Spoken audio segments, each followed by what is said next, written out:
વલ્લભની સન્મુખ ઉભા રહી જે ક્ષણે જે મનોરથ કરે છે વલ્લભ એવા સ્વરૂપે એને અનુભવ કરાવે. આ તો આપણી લૌકિક દ્રષ્ટિ છે કે આપણે એક એક સ્વરૂપને શોધવા જઈએ છે કે ચલો મદ્રાધીશ અહીંયા અને બધા સ્વરૂપની મહત્તા છે. વિઠ્ઠલનાથજી ત્યાં આપણે ત્યાં તો મંગળાથી શયન સુધી 7 સ્વરૂપ 8 સ્વરૂપનો ભાવ છે. તમારા લાલનમાં તમને સવારે ક્યાંક મધુરાધીશ દેખાશે, શિંગારમાં વિઠ્ઠલનાથજી દેખાશે, યા ચંદ્રમાજી દેખાશે. આ તો સ્વરૂપની લીલાત્મક ભાવ છે.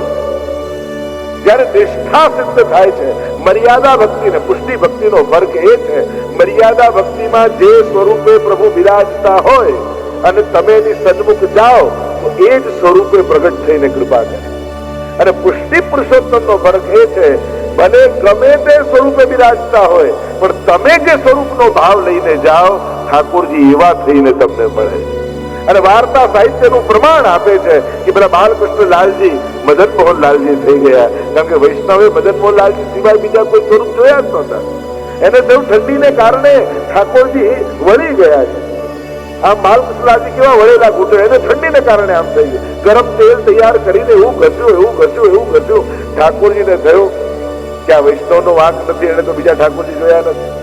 એને ગુસાઈજીને પૂછ્યું હતું કે ઠાકોરજી આવા હોય તો કે આવા જ હોય મદન મોહન લાલજી.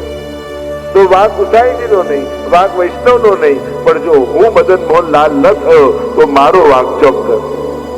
અને આમ વિચાર કરી એ બાલકૃષ્ણ લાલજી મદન મોહન લાલ થઈ ગયા. આ જ પુષ્ટિ પુરુષોત્તમનું સામર્થ્ય.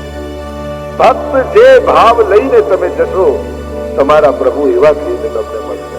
એટલે સ્વરૂપો બદલવાની જરૂર નથી, સ્વરૂપોની સાઈઝો વધારવાની જરૂર નથી. ઘણાને એમ થાય કે જ્યાં મોટું સ્વરૂપ હોય ત્યાં મોટી કૃપા થાય અને નાનું સ્વરૂપ હોય ત્યાં નાની કૃપા થાય. આવું હોય? ભગવાનને મોટા કરવાની કોશિશ ન કરો, તમારા ભાવને મોટો કરવાનો પ્રયાસ કરો, તમારી શ્રદ્ધાને મોટી બનાવવાની કોશિશ કરો. 7 તાળ જેવા મથુરાધીશ પ્રગટ થયા પ્રસંગમાં આવે છે ને.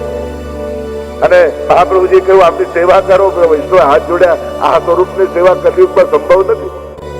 અને સ્વરૂપ પોતે બોલવા લાગ્યું મથુરાધીશનું, મારી સેવા કરો.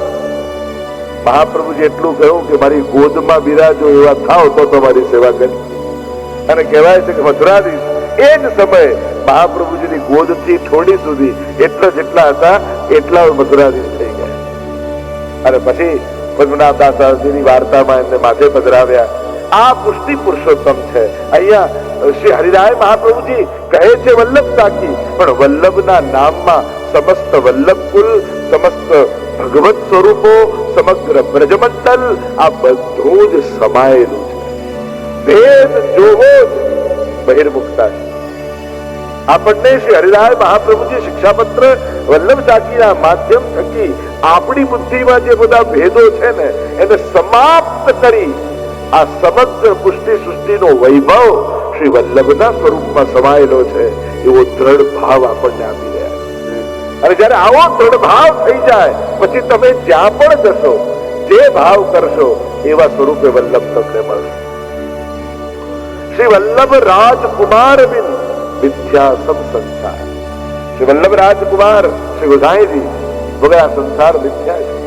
કારણ મળેલો સંસાર પણ બાંધનારો ને પાડનારો છે. જીવનભર મહેનત કરી માણસ એ જ ભેગું કરે છે જે એને મુક્તિ માટે બાંધનારું છે.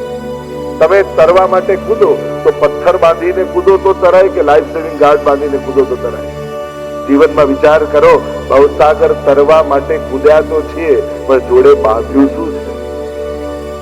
જો ડુબાડનારું બાંધશો, ભારરૂપ બાંધશો તો ડુબાડી દેશે. સંસારને મારી બુદ્ધિ, મારી હોશિયારી, મારો પુરુષાર્થ અને એનાથી મેં આ બધું કમાવેલું, મેં બધું ભેગું કરેલું તો આ બધું ભાર છે. પણ ઠાકોરજીની કૃપાથી મળ્યું છે, પ્રભુના પ્રસાદ રૂપે મળ્યું છે. મહેનત તો બધા જ કરે છે પણ ઠાકોરજીની મારા પર કૃપા છે. આ મારો મળેલો સંસાર પ્રભુનો પ્રસાદ છે. આમ માનીને સંસારમાં રહેશો ને તો સંસાર પણ ઉદ્ધારનું કારણ બની જશે. ઠાકોરજી પરીક્ષા કરે ભક્તની. પ્રભુ કહે કે તને સંસારમાં ફસાવું, ચાલ તને ઘર આપું, આમાં તો તારું મન ફસાઈ જશે ને. વૈષ્ણવ કે ના, આમાં ઠાકોરજી પધરાવીને સેવા કરીશ, મને ફસાવી નહીં શકે. અચ્છા તો તને પરિવારના સદસ્યો તને એવા આપી દઉં કે તને બહુ પ્રેમ કરનારા હોય, હવે તો તારું મન ફસાશે ને. વૈષ્ણવ કે ના, એમને પણ બ્રહ્મ સંબંધ કરાવીને વૈષ્ણવ બનાવી લઈશ, એટલે જ મારા સત્સંગી થઈ જશે. હું નહીં ફસાવું. અચ્છા, તને ધન આપું, એમાં તો ફસાઈશ ને. ના, હું ભરતભાઈની જેમ કથા કરાવી અને ધનનો વિનિયોગ કરાવી દઈશ. આ ધન પણ ઉદ્ધારનું કારણ કરાવી દઈશ. પ્રભુ કહે તને આ બધા એવા લૌકિક પદાર્થ આપું કે તું ફસાઈ જાય. વૈષ્ણવ કહે કે આ બધાનો પ્રભુમાં વિનિયોગ કરાવી આને જ ઉદ્ધારનું હું કારણ બનાવી દઈશ. તો શ્રી વલ્લભ રાજકુમાર મિથ્યા સબ સંસાર અને ચડી કાગજ કી નાવ પર કહો તો ઉતર્યો પાર. અને હરિરાયજી એક્ઝામ્પલ આપે છે કે જો મારી વાત ન માન્યો તો કોઈ દિવસ તમારે નદીના આ કાંઠેથી પેલા કાંઠે જવું હોય અને એક સરસ કાગળની નાવ બનાવો અને વિચાર કરો નાવ જ છે, લાવને આમાં બેસીને પાર ઉતરો, તો ક્યારે કોઈને કાગળની નાવ પાર કરી શકે? ક્યારે ન કરી. એ તો ડૂબી જ જવાનું. જે ડૂબવાના સ્વભાવ વાળું છે એને પકડશો તો એ તમને ડૂબાડશે, અને જે તરવાના સ્વભાવ વાળું છે એને પકડશો તો એ તમને તારશે. આ પુષ્ટિ ભક્તિ માર્ગની વિશેષતા એ છે, અહીંયા જેણે પણ શ્રી વલ્લભ કે ગુસાઈજીનો હાથ પકડ્યો છે એ ગુસાઈજીએ ક્યારે ડૂબવા નથી. એક એક ઘટના, એક એક પ્રસંગ તમે જુઓ. પેલા ગુલાબ ખાન થઈ ગયા. એક રાજાને ચર્મરોગ લાગ્યો અને કહ્યું તું એ ગુલાબદાસના દર્શન કર, તારો રોગ મટી જશે. ગુસાઈજી ક્યાં રહે છે? કે આગ્રામાં. આખા આગ્રામાં ફરી વળ્યા, ક્યાંય ગુલાબદાસ છે? બધેથી ના, અહીંયા તો કોઈ રહેતું નથી. કોઈ કહે ગુલાબ ખાન છે જ્યાં ગણિકા ને ત્યાં રહે છે નાચનારી. કહ્યું કે આખા ગામમાં ફરી વળ્યો, ક્યાંય દેખાયા નહીં. ચલો, જે નામ તો સરખું છે મળી તો આવવા દો. અને સીડીઓ ચડીને જ્યાં દરવાજો ખટખટાવે, દ્વાર ખુલ્યો, માથા પર ટોપી ને લાંબી દાઢી.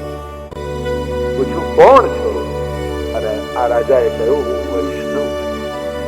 અને સાંભળતાની સાથે રૂવાડા રોમાંચ. પૂર્વમાં કેટલા વર્ષો પહેલા ગુસાઈજી પાસે બ્રહ્મ સંબંધ જોયો. સંગ એવો લાગ્યો, ગણિકા સાથે રહેવા લાગ્યા, મદિરા પાન કરવા લાગ્યા, ધર્મ બદલી અને પોતાનું સ્વરૂપ ભૂલી ગયા. અને પેલા રાજાએ કહ્યું મને ગુસાઈજીએ મોકલ્યો છે. અને જ્યાં ગુસાઈજીનું નામ સાંભળ્યું આંખોમાંથી અશ્રુની ધારા વહેવા લાગી અને મને કહ્યું છે કે ગુલાબદાસના દર્શન કરશો, એ મારો બહુ પ્રિય વૈષ્ણવ છે, એના દર્શન કરવા માત્રથી તારો રોગ મટી જશે. અને જુઓ, તમારી સામે ઉભા રહેતા જ મારો રોગ સમાપ્ત થઈ રહ્યો છે. અને જ્યાં ગુસાઈજીના વચનો કર્ણમાં પડ્યા, ઘૂંટણીએ બેસી ગયા. ચોધાર આંસુએ રડતા એક ગુલાબદાસ ફરી ગુસાઈજીના સેવક થઈ ગયા. श्री गुसाई जी आ अहेतु की कृपा, क्योंकि चढ़ी कागज की नाव पर नाव जेवा आकार देखाय एवा दुनियाમાં ઘણાય તમને મળશે. અમે તમને તારી દઈશું, અમે તમારું કામ કરાવી દઈશું, અમે તમારી મુક્તિ કરી દઈશું. ઘણું બધું દેખાશે કે ત્યાં કહેવામાં આવશે કે તારીશું, ઉગારીશું, પણ એ બધા કાગળની નાવ જેવા છે. અને નાવનો આકાર એ તારી શકતો નથી. નાવ શેની છે એ જ તારે. એમ ઘણી એવી નૌકા દેખાય, પણ શ્રી ગુસાઈજીના ચરણ જેને પકડ્યા છે. અનેક વાર તો જો આ રાજનગરના શેઠનો પ્રસંગ આવે છે, ગુસાઈજીના સેવક થયા. ગુસાઈજી કહ્યું ચાલો બ્રજમાં, અને કહ્યું કે જરા આપની કૃપા થશે ને ત્યારે બ્રજમાં આવશે. આપણે જે ના કામ કરવું હોય ને એને કૃપાના શબ્દમાં ઢાંકી દઈએ. આ તો પ્રભુની કૃપા થશે ને ત્યારે કરીશું. ન ગયા. અને ગુસાઈજી ત્યાં યાદ કરે છે કે મારો સેવક ક્યાંક એની સંસારી ગતિ ન થઈ જાય, લૌકિક ગતિ ન થઈ જાય. એટલે સેવક ને મોકલો, જાઓ એને બોલાવી લાવો. આવે બોલાવવા માટે કે ચાલો. ગુસાઈજી વ્રજમાં યાદ કરે છે, અરે હમણાં દીકરાને પરણાવ્યો છે ને બધું, નવી વહુ આવી છે, બધું ઘરનું લૂંટાઈ જાય, થોડી સેટલ થાય, બધું શીખી જાય, બધું ઘરના રિવાજો, પછી આવું ન ગયા. દેહ પડી ગયો, શ્વાન બનીને બેઠા ડોડી, શ્વાનીઓની. ગુસાઈજીને ચિંતા થાય છે, મારા સેવકની અધોગતિ નથી છે. ફરી મોકલ્યો કોઈને, જાઓ બોલાવી લાવો. ડોડી પર બેસેલા એ શ્વાનને જઈને કહે છે કે ચાલો ગુરુદેવ ગુસાઈજી યાદ કરે. અરે આ ઘર ખુલ્લું મૂકીને જઈ જાય છે, મારા આખા જીવનભરની મહેનત તો પૈસો કોઈ લૂંટી જાય તો હું ધ્યાન રાખું છું. હમણાં નહીં આવું, પછી આવીશ. ન ગયા. શ્વાન દેહ પડ્યો સર્પ બનીને ધન ઉપર બેઠા. ગુસાઈજીને કરુણા આવે છે, અરે આ જીવની અધોગતિ ન થાય, આ પ્રભુનો જીવ છે, ફરી મોકલ્યા કે હવે તો લઈ આવો. નાના મારું ધન કોઈ લઈ જાય તો હું ના આવું. ન ગયા. એક નાળામાં હજારો કીડા ખનબજતા હતા, એમાં કીડો બનીને જન્મ લીધો. ગુસાઈજીને હવે દયા આવી, કહ્યું મોકલનારને કે શેઠજીને કહો આવે, ન આવે તો હવે પકડીને લઈ આવો. આવ્યા. વૈષ્ણવ શોધતા શોધતા હજારો કીડાઓ ખનબદી રહ્યા હતા અને એમાં એક કીડો બનીને જન્મ લીધો છે. અને વૈષ્ણવ આવીને કહે છે ચાલો, ગુસાઈજી યાદ કરે છે, વ્રજમાં બોલાવે છે. કહ્યું આના જેવું સુખ બીજે ક્યાં મળવાનું, હું ના આવું. અને વચન યાદ આવ્યા ગુસાઈજીના. પકડ્યો એ કીડાને પૂર્યો ડબ્બીમાં લઈને ચાલ્યા છે.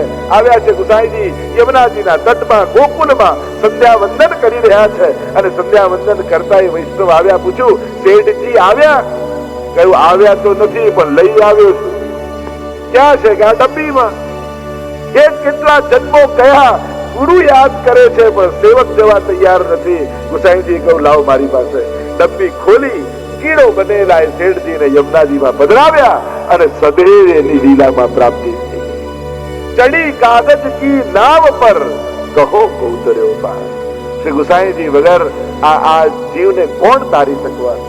આ જીવ લૌકિક છોડી શકે એવું સાહસ એની અંદર છે નહીં. કૃપા થાય ને ગુરુદેવની ત્યારે સંસારમાં અનાસક્તિ પેદા થાય. અને અનાસક્તિ એટલે ત્યાગ નથી, પણ આ બધું પ્રભુનું છે એવી સમજ પેદા થાય. પુષ્ટિ માર્ગનો ત્યાગ એટલે છોડવાની વાત નથી, પણ એવી સમજ કેળવાવી. આ બધું પ્રભુનું આપેલું, ઠાકોરજીનું આપેલું છે. આ પ્રભુનો પ્રસાદ છે, મારા પુરુષાર્થનું ફળ નથી, પ્રભુની કૃપા પ્રસાદી છે. આ ભાવ સાથે સંસારને ગ્રહણ કરવો, આ સમજ ગુસાઈજી આપણને આપે. ચડી કાગજ કી નાવ પર. દુનિયાનો ગમે તેટલો સમર્થ વ્યક્તિ હોય, પણ એક વસ્તુ યાદ રાખજો, માણસ મદદ કરી શકે, સુખી ન કરી શકે. કોઈ ગમે તેટલો સમર્થ હોય, હા હું તમારી મદદે છું, એ મદદમાં આવી શકે, પણ એની મદદથી એ ગેરંટી ના આપી શકે કે મારી મદદથી તું સુખી જ થઈ જશે, તારા દુઃખો સમાપ્ત થઈ જશે. સુખના દાતા તો કેવલ પ્રભુ છે, દુઃખના હરતા તો કેવલ ઠાકોર. સબ દુઃખ દૂર ગયે તુમ દેખત, સુખ કો પાર ન પાયો તુમ શરણાગત આયો. શ્રી વલ્લભ તુમ શરણાગત આયો. તમારી શરણે આવ્યો છું. જ્યારે આપની શરણે આવ્યો બધા જ દુઃખો સમાપ્ત થઈ ગયા. કારણ કે દુઃખો ત્યાં સુધી જ હતા જ્યાં સુધી આ બધું હું મારું માનતો હતો. જે દિવસે સમજાયું કે આ તો પ્રભુનું છે, ત્યારે સુખનો અનુભવ થવા લાગ્યો. તો શ્રી વલ્લભ રાજ કુમાર બિન મિથ્યા સબ સંસાર, એટલે જે કાંઈ પણ છે ને એ બધા મીંડા જેવું છે. અને આગળ એકડો એ શ્રી વિઠ્ઠલ અને વલ્લભ છે. આ એકડો લાગે તો દરેક મીંડાની કિંમત છે, અને એકડો જતો રહે તો એ મીંડાના ગુણાકાર કરો, વદ્દાકાર કરો, ભાગાકાર કરો, એ શૂન્ય જ રહે. બધા દ્વારો બંધ થઈ ચુક્યા છે. લોકો પ્રભાવિત કરવાની કોશિશ કરશે, માન મળશે, લોકો તમને સુવિધાઓ આપશે, કેમે કરીને આકર્ષિત તમને ખેંચવાનો પ્રયાસ કરશે કે કેમ કરીને આ કંઠી ઉતારીને અમારી કંઠી કરી લાગે ધર્મ, પણ નિકટ જાઓ તો સુવિધાના નામે, સન્માનના નામે, સગવડતાના નામે પોતાના બનાવવાનો જ પ્રયાસ થતો. દરેક જગ્યાએ કોશિશ એ જ થતી હોય. દૂરથી ભલે વિશાળ મંદિર દેખાય, પણ ત્યાં જાઓ તો ભગવાનની વાત કોઈ ન કરે. વાત તો પાછી કોઈ ને કોઈ લૌકિક આકર્ષણ આપી, લાલચ આપી અને કેમ કરીને અમારા થઈ જાય એના જ પ્રયાસ થતા હોય.